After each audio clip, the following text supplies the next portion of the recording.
Vyas for this introduction, and thank you for each one of you to spare valuable time of your life to listen to me. And I hope that the next 20 minutes you find it worthy and there are some takeaways for you in your individual life. Vikas spoke about what we've been able to do at our company level, and all the achievements listed were pre-corona period. And today, what I wanted to talk about was what happened when I faced something that I had never thought. I don't think anyone would have thought of what happened during Corona period. What happened to my business? What did I do? What were the learnings? And what am I going to take forward? Each one of these is self-experienced. A lot of people who were suffering with me at that time, I was speaking to them, and it presents to you the possibility of failing, surviving, and preparing to succeed when the time is right.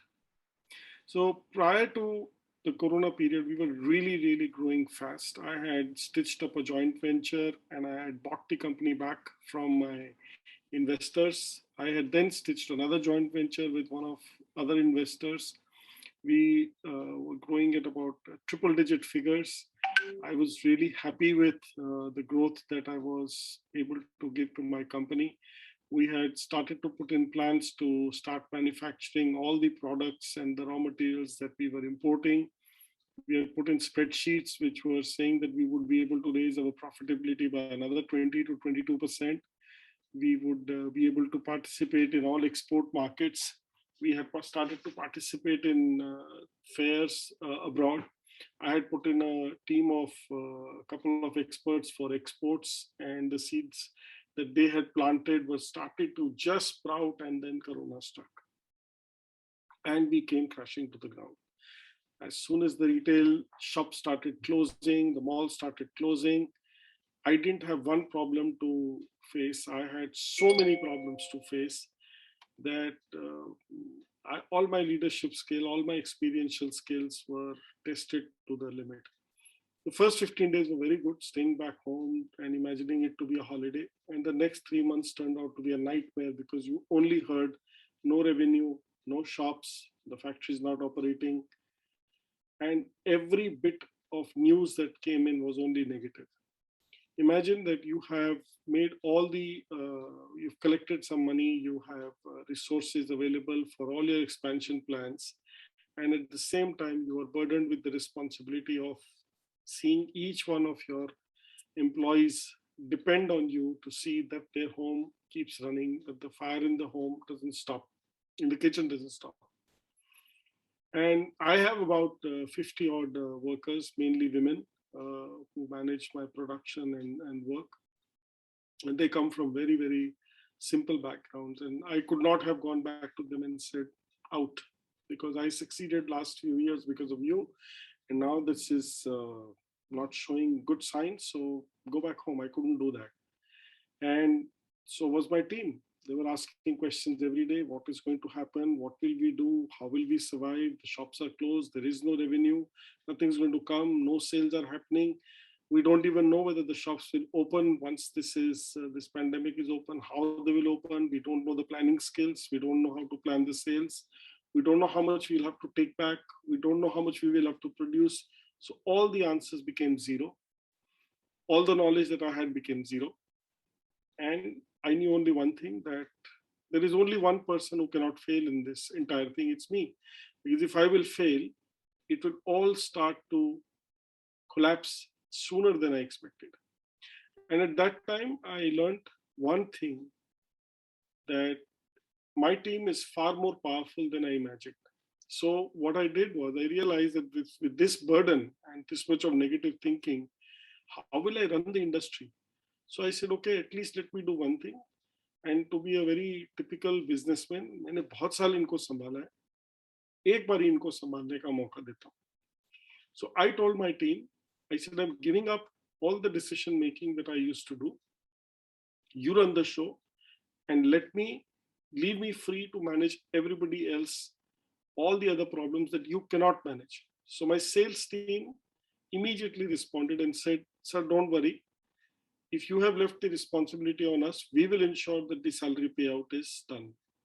I told my accounts team the same thing. I said, "We don't know which shop will open. We don't know which distributor will survive, but get me the money somehow or the other. We have to do it, and it's your responsibility." And my biggest learning was that when you share the power, you become far more powerful. What started to happen in my company was that we were able to do the exact turnovers with about 35% less shops than we were doing in the previous years. So we were able to clock in about 56 to about 58% of our turnover with 35% less customers and almost a zero management from my side. I was free. I was feeling much more powerful to be able to do things that I was not able to do earlier because my sales was being taken care of my sales team. The production was being taken care by the production team. They were ensuring that the goods were available. They met the sales team and decided for once what needs to be produced and what does not need to be produced. The constant bickering vanished. The blame game vanished because now they were in charge. The people who were blaming the constitution themselves became the lawmakers and delivered excellent results to me. So a big lesson that this taught me was that within an entrepreneurship journey and leadership journey, sharing your ask, not asking the ask, sharing your ask is very important. Giving away the power and let other people also become entrepreneurs, also become leaders, also become your gurus in certain way is also a way of growing. You are not the only person responsible, and God hasn't told you that you will be the only principal in the room. So when I gave it away, I discovered my team had far more potential than what I always thought. And my thoughts were the limiting thoughts for them because I was the one who was thinking, he is so and so, he is capable of doing so and so, therefore give him this task. My team showed themselves, and very interestingly, this is a small side note I would like to share. I noticed that on a lot of social media and other forums, they changed their designations. So they put in designations which I think they desired and they thought were good enough to do things or carry out. So we have two people in our company who were referred to as RSM and zonal sales manager. So they cleared up the confusion. They said, we are in charge. हम लोग in charge है. हम लोग छोटे मोटे ASM RSM level से बात नहीं कर रहे आपसे. हम लोग जब अपनी टीम को वो बता रहे थे that we are in charge of this area and I have to deliver results. And that was a big transformation. I have tried workshops. I have tried consultants. I have tried what a lot of people even within this group said, transforming them from within, but it was very difficult. Coaches were not able to do it. But the moment I transferred the power to them and they felt this power within themselves, they started to change. Again, in March, we gave them the good news that there would be absolutely no salary cut. And even in a year where we recorded 56% turnover, you would not believe we were completely in profit. We were not in losses. And that came as a big shock to me, that the amount of revenue we had lost, we did not lose on our profitability. My team optimized the costs themselves. They reduced the spendings. They knew that salaries would not come if we continue to spend, which is most of the time what we entrepreneurs keep telling our team. But they felt very, very happy that on March 31st, not a single penny was cut. And they were awarded an increment ranging from 8% to 13%. Once they started this, again Corona came. And this time it was even more difficult because last time I had money collected for my own plans. So I was able to meet up all these expenses. I was able to meet up this shortfall of revenue and everything. But this time my team showed me a new character. They said, now you've taught us how to run the company. अब आप अपने plans पे लगे रहिए, छोड़ दीजिए, हम आपको करके दे देंगे. One of the people here in this group has been associated with my company, and he has also seen that people who are not so well educated, who do not carry MBAs, who do not carry a lot of elitist education on in their profile, have given back to me what normally a good IIM graduate would give. strategies, thoughts for success, monitoring of sales, monitoring what's going on wrong on the ground level, and reporting back to me very honestly, very truthfully. So what I also understood is that once you have this giving away feeling, once you start to tell others that I trust you as much as I trust myself, results starts to come. During this journey of last 2.5 years, where we were impacted by COVID, I made some wrong decisions. And like everybody else, I was trying to jump onto the bandwagon of making things which would, and we have a factory that produces chemicals. So we thought, why not do something for Corona? And we did, and true to our style, we did projects which were way beyond what anybody else thought. And at that point, I had jumped into the greed bandwagon. I wanted to take advantage of the situation, and I forgot my own business for a while. And I learned that my own business gave me a hard slap on my face and said, concentrate, stick to the knitting, stay where you are, rather than trying to do things which you do not know. And at that point, I learned another big lesson for myself, that it is important to say no. It is very, very important to say no to your own self rather than no to opportunities and situations and other people and other people's proposal. There is a lot of thing that goes on over here. And one must learn to separate it between the yeses that I can say yes to and the no's that I have to say no's to. And this, once I learned it, I made a small loss and I learned the lesson. I came back to the drawing board in my own business. I dived deeper. I recontacted my suppliers, and very surprisingly, whereas the industry has raised prices by 20 to 22% for almost everything, we have been able to stick with a 2% cost raise. And this happened because I really worked hard with them. I shared my company's vision with them. I told them how in the next 5 years we could be buying much more from them, and that we are partners that they should stick to rather than abandon. We are not fly-by-night operators. So we did a lot of convincing to them, and they believed me because they saw that I was really working hard with my team to bring the business back where it belonged. And this for me was another leadership lesson, that your suppliers and your supply chain partner isn't different from you. They're equally scared, they're equally insecure, they're equally vulnerable. So once you share your vision, your problems with them, they come back to you with their own set of problems, and solutions are very, very easy to work out. They have the same problems, same set of problems as we do, running the factory, paying the wages, and we assured them the payments, we assured them no delays, we assured them no price cuts. And this really gave them the confidence to work with us for much longer than what we were working.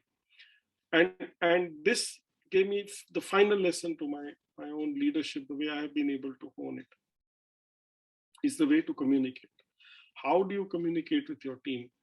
Even in times of this crisis, there were a couple of moments when talking to my team, I got very, very emotional, because there were teammates telling me that, sir, हमें पैसा देना, मेरा लड़के का engineering में हो गया है, मैं क्या करूं?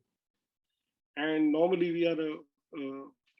we don't have a policy regarding advance. We have a trust feeling. If anybody puts in an advance request, so for a reasonable amount, there is no question asked. We sanction it immediately, and the next day they get it without interest or something. So they really appreciate the support that we give to them. And they were asking very, very tough questions, like my father is in hospital, my sister is in hospital, I do not know what to do, we've run out of savings. And at that point, I also didn't know. I had no clue to answers for such situations. And it really, really tested me, because I'm very well connected to my team. They've been working with me for 10, 12 years. So there is a bonding beyond work. And today I stand in front of them and I'm talking to them saying, Mera ghar ban gaya hai, mera gaadi ho gaya, I can't help you. And there was a very, kind of a curt comment that was made. One of the employees said that, sir, उस दुकान में से 2 लोगों को निकाला और वो 2 लोगों ने अपने मालिक से इतना ही पूछा कि 16 साल में इतने पैसे नहीं इकट्ठे कर पाए कि हमको 4 महीने के लिए संभाल सको. And it just hit me, and I said, boss, these guys are telling me. So I started to communicate with them in a manner that I showed that I was weak at that time. And that made me much stronger. I didn't profess to them all the time that I will win or हम कर लेंगे, तुम चिंता मत करो, या ये ऐसे कर दो, वैसे कर दो, business है, निकालना पड़ता है लोगों को. No, I told them I am vulnerable. मैं फंस गया हूँ, मैंने कुछ प्लानिंग नहीं करा है शायद. हम लोग यहाँ पे जीत जाएंगे, यहाँ पे हार सकते हैं, यहाँ मैं फंस गया हूँ यार, कुछ कराओ. And the team responded because they understood that the communication was coming from heart. It wasn't business communication. It was sharing of the problem. It was understanding that we all own the company and we do it together. So when this started to happen, the communication became extremely clear and very, very short. There was no, I didn't attach too much of, how do you say, decoration to the words, and I did not attach any other feelings than what were necessary. I was true to them and I said, ये problem है, मैं ऐसे solve कर रहा हूँ, तुम लोगों का क्या suggestion है, कर पाओगे manage, नहीं कर पाओगे. So somebody was getting 75% salary who said, sir मेरे को चलेगा अभी. Somebody was getting 65 who said, sir मेरे पास saving है. Somebody was getting 90 and some people were also taking home much less. And they saw that they had the belief that everything will come back to them and we were able to give it back to them. So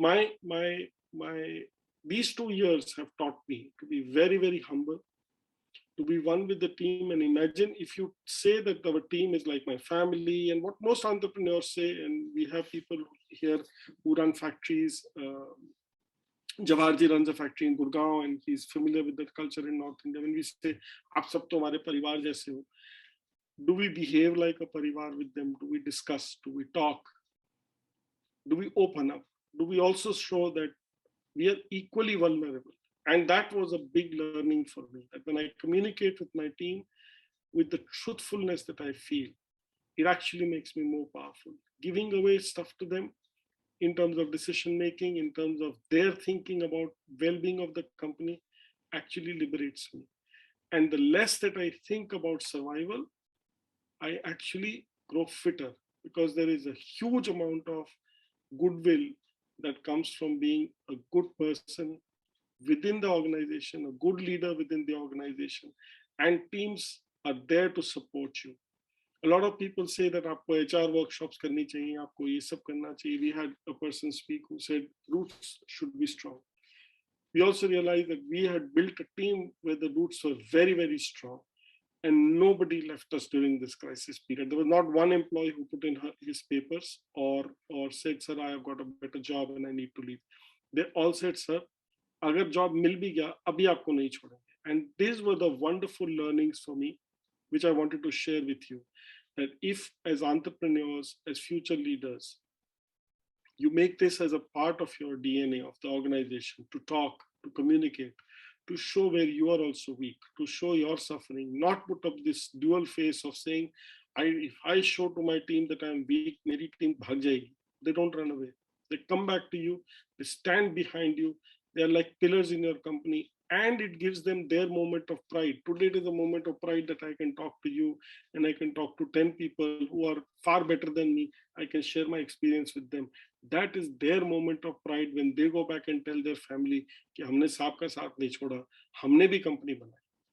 So my empowering takeaway for you is 2 things. One, please communicate absolutely truthfully. Share what you feel absolutely truthfully, and believe that everybody else is a wonderful human being out there to love you and support you and take you through from this crisis. And second is, the bigger thought that I learned myself is, do not underestimate the power of the word no. I can't do this. I shouldn't do this. The no is so powerful for yourself. We learn to say yes, yes, yes, yes, yes. मैंने बहुत देखा इस crisis में, सबने कहा ये कर दो, ये कर दो, ये कर दो. जहां मैंने ना बोलने की हिम्मत रखी, वहां मैं सक्सेसफुल रहा. And this no came from a quiet, conscious thinking, whether I have to do this or can I do without it. Do I have to be greedy? Do I have to get on this bandwagon? Sanitizer बना के पैसे बना लो या अपनी team को संभाल लो. And when I said the word no, I will not do this. I will not go on this path. I will not take these measures. I will not become greedy. I will not become self-centered. I became a different individual. This has been my last 2 years, which I wanted to share with you. And I think this has been more successful to me than my 10 years of raising the chart every time, because this has shown to me that no matter what crisis comes, I can probably, even if I leave the company in the hands of my team, and as they say, we become a star in the sky, I'm sure they will raise the graph on their own. Thank you very much. This is Ketan Vyas. From any questions, I'm